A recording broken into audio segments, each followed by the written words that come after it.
Okay, guys, I don't know who's ready for this.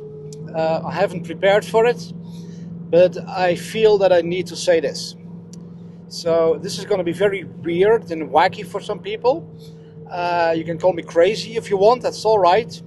You know, we live in such an extremely deceived and superficial world that anything that goes a little deeper to the core of things is often perceived as weird and crazy because we are so extremely superficial. We don't know anything about the deeper things. But I want to explain something about what is truly happening in Israel. Why is Israel behind the murder of JFK? Why are they behind basically all the evil in the world? I mean, the Mossad is behind, virtually everything satanic and evil in the whole world. What is happening there? What is truly behind the scenes? People say, yeah, they are the Khazarian mafia. But what the heck is that? Where do they come from? Why were the Khazarians so evil? I want to take you back a little further, a little deeper, because I feel the need that people would understand what we are dealing with here. So what we're dealing with is not just humans, not just people. Okay, I'm going to get a little spiritual here, and for some people that's just way over the top. Okay, don't talk to me anything spiritual. I'm just this, ignorant idiot. I don't like anything spiritual. Okay, that's your choice. But if you want to know what's really going on, then keep listening, even though this may be challenging for you. So what is happening? What is Israel? What are the people? I'm not saying who are the people, but what are the people who are truly behind Israel? If we go to the book of Genesis and the book of Enoch, a lot of people know about Enoch, so pay attention. This is very fascinating. Genesis mentions very briefly, in just one simple sentence, the sons of God looked down and they saw that the women on earth were beautiful. So they came down and laid with them and they brought forth giants. That's it. Then if you keep reading, it says that God instructed Joshua to go into Canaan and kill these giants, every single one of them. He disobeyed. He didn't obey. He allowed the women of the ancient Hebrews to marry some of these people who worshipped these giants, who worshipped these perverted, corrupted angels. What does that mean and what happened? Fast forward into the future. Christ comes to the scene and he calls out the leaders of Israel at that time, and he calls them devils. I mean, he was speaking to humans, to the leaders of Israel, and he said, you guys are the seed of the serpent. You could say the seed of the reptile. You guys are vipers. You guys are snakes. This is extremely significant. You have to understand why he said that. Zie je dat, wat is er? Oh, okay. Ik dacht dat er weer een sheriff achter ons zat. Ik word helemaal afgeleid omdat hij opeens van de weg afgaat. We have to understand what was happening here. These leaders of Israel were addressed by Jesus as the direct descendants of Satan.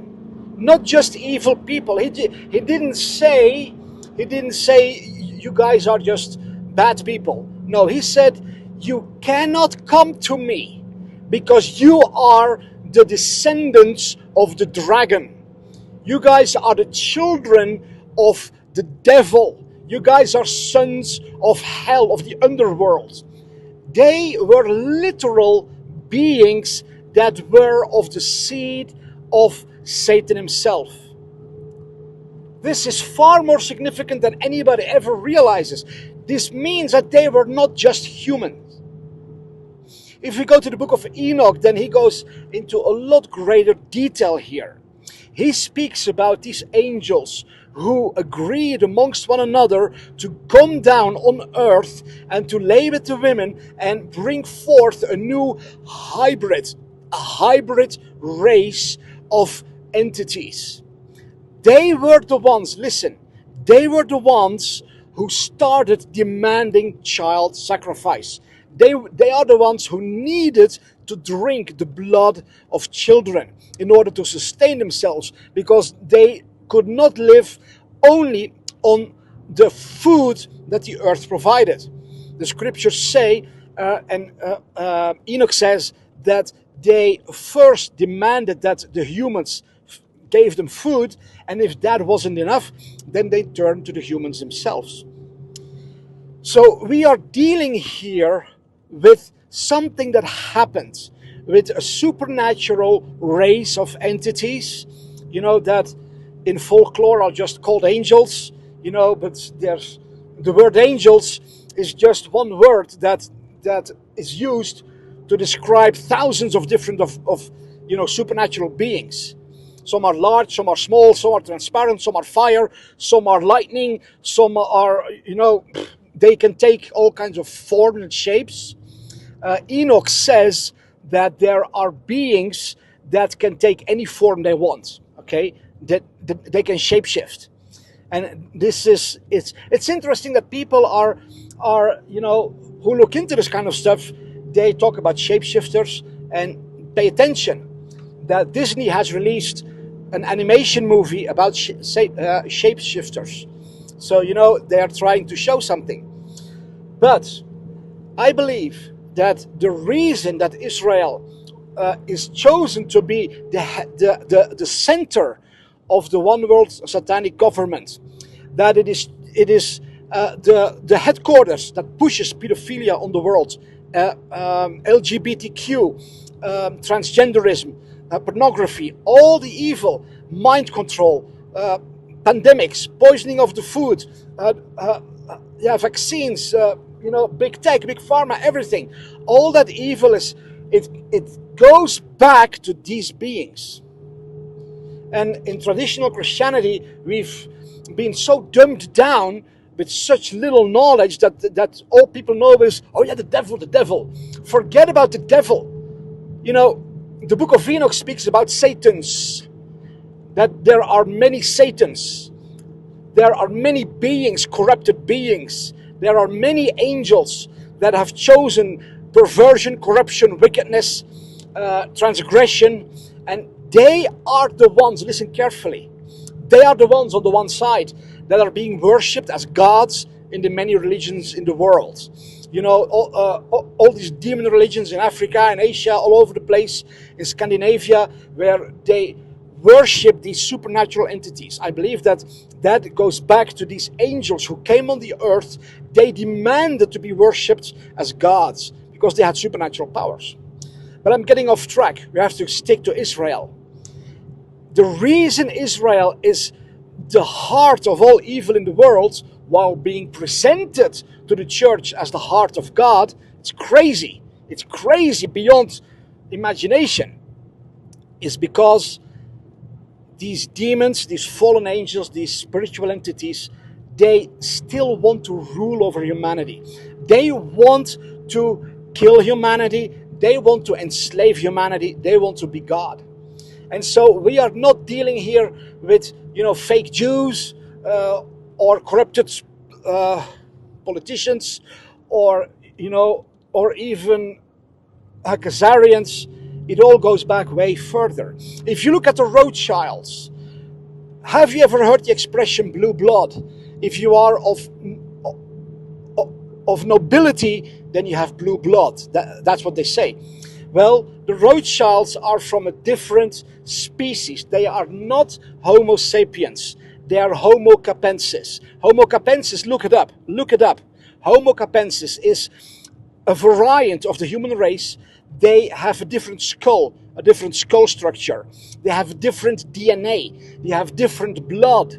And they have no ability to love. They have no empathy.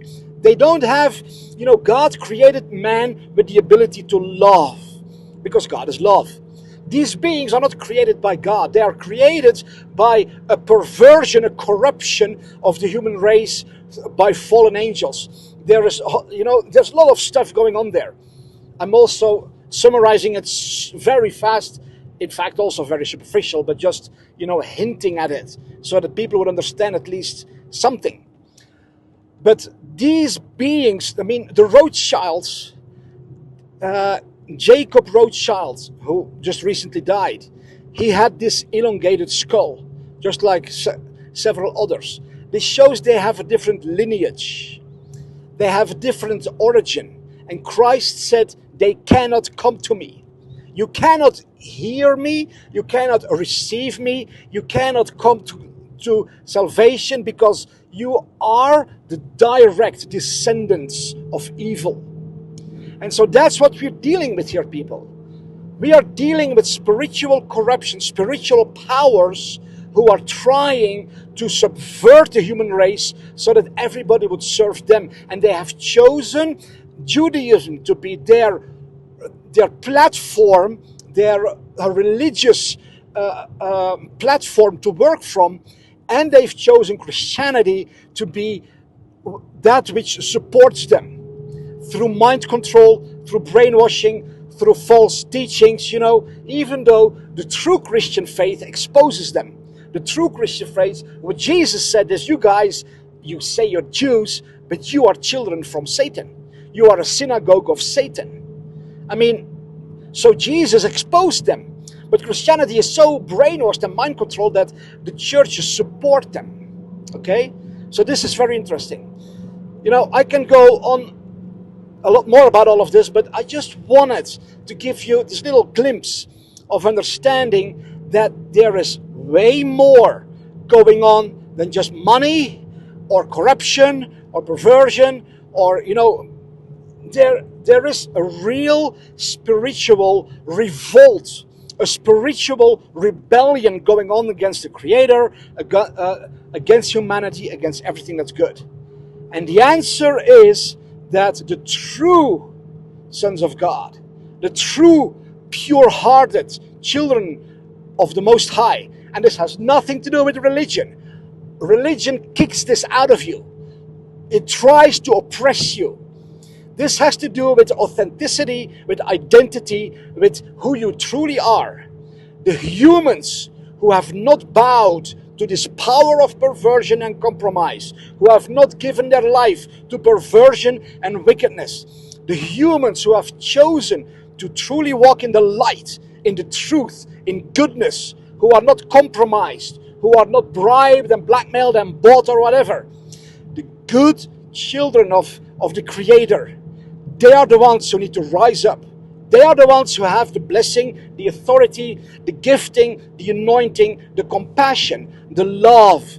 They have the guidance and the wisdom to rise up and defeat these entities because they don't have the blessing, the power, the anointing, the gifting. They have no scepter, no crown, no royal mantle, no identity. They are the criminals, the thieves. Okay? They work through deception. So if we can expose their deception, then they are powerless. That's why they thrive on censorship. That's why they thrive on mind control, because deception is all they have. But if the children of the Most High rise up and genuinely start living in light and goodness, then the blessing comes, the power is released, healing flows, restoration reaches everything they touch. Then these entities are rendered powerless. That's why they want to pervert you as well. That's why they want to corrupt you as well. That's why they want to enslave you and oppress you as well. Because they know that if they succeed in that, then you are no threat to them. I'm going to share a lot more about this. So follow me here on X if you're curious to learn more. And I know that this is a little deeper. A lot of people may hesitate to share it, but I want to encourage you to do share it, because this is the number one, listen, this is the number one fear of these demonic, corrupted, perverted spiritual entities. They have no authority. They have no blessing. They have no crown. They have nothing. They've lost everything. They are afraid that those who do carry the blessing and the authority would start realizing it, start operating in it, start rising up, and start delivering this world. That's why they hide this from everyone, and they keep everyone running around in circles. Oh, the Khazarians, oh, the Jews, oh, the deep state, all this blah, blah, blah. Bullshit. We are dealing with something far more nefarious, far more powerful, but they're powerless if you realize who you truly are as a true child of the Most High God. You carry the authority and the blessing to cast them out. Hi there, Neil here, the Twisted Light Worker. That clip hits the nail on the head. There are such thing as demons. There are such a thing as massless entities, and those who have the ability to tap into different frequencies of vibration, and therefore stepping into the 5D world, they can tune into and feel or see the presence of these demons and who they really are. And they can manifest themselves right in the flesh. So the world is getting rid of these demons, and that is absolutely what's happening. And any of them left behind, they will be found and removed eventually. And it may take some time, but that's what we've got. We've been given eternity, and that's what we have. So good things are abound, and we have to remember this. This is most important to remember. Those who fear the darkness have no idea what the light can do. No idea what the light can do. If you're in a stadium watching a rock concert, and there's 500,000 people all around you, and you're all by yourself in the middle of all these people, 500,000 of them, and then the power goes off, and an unusual thing happens. All of the backup generators and the exit lights and all of them die. It's like everything just goes black. But you, in your wisdom, you pull out a lighter out of your pocket and you hold it up. One lighter, 500,000 people all around the room, everyone will see that light. And the 10 or 20 people who are really close to you, they will be able to see each other and see you. That is the power of the light. And the best part is when you light up your light, you give permission to others to reach into their pocket, reach into their inner selves and shine their light. Shine their light to amplify the power of love and light on the universe. It's an active step. It's not something that's passive. It takes effort. It takes discipline. It takes knowing who you are on the inside. And he nailed it when he says when they try to manipulate us so that we don't realize that we have the power of the divine inside. God hath not given the spirit of fear, but of love and of power and sound mind. He gave all three of those gifts to us, all three of them. And we've been taught to only look at love, and we fear the power. No, we have to embrace the power of who we are, stand in our own power. Power over others is evil, but power in itself is not. What does it mean, the meek shall inherit the earth? It means those who tap into the power and utilize it for the good.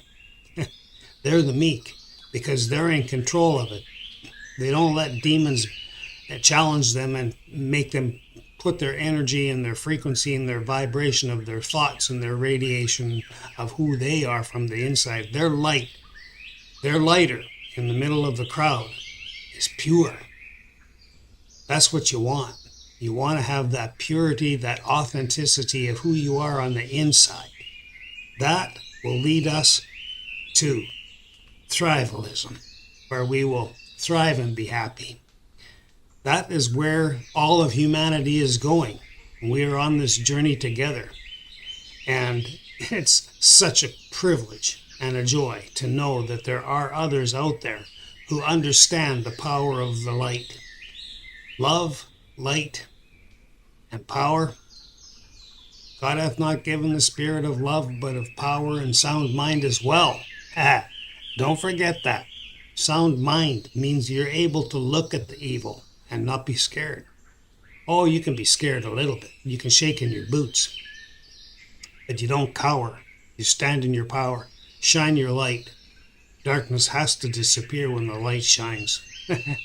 Just like in that stadium. You shine your light, and everybody else will shine theirs. And we will surround this whole earth realm with the power of love, light, and with the power of love and light. Emphasize the power. Emphasize the power. We are so much more than just walking bodies in a meat suit. So much more. We are divine creations of God Himself, or itself. As always, I encourage each and every one of you to take that and amplify your light. Become the most that you can be. Stand in your power. And while you do it, I wish you and yours peace profound. Always, I wish you and yours peace profound.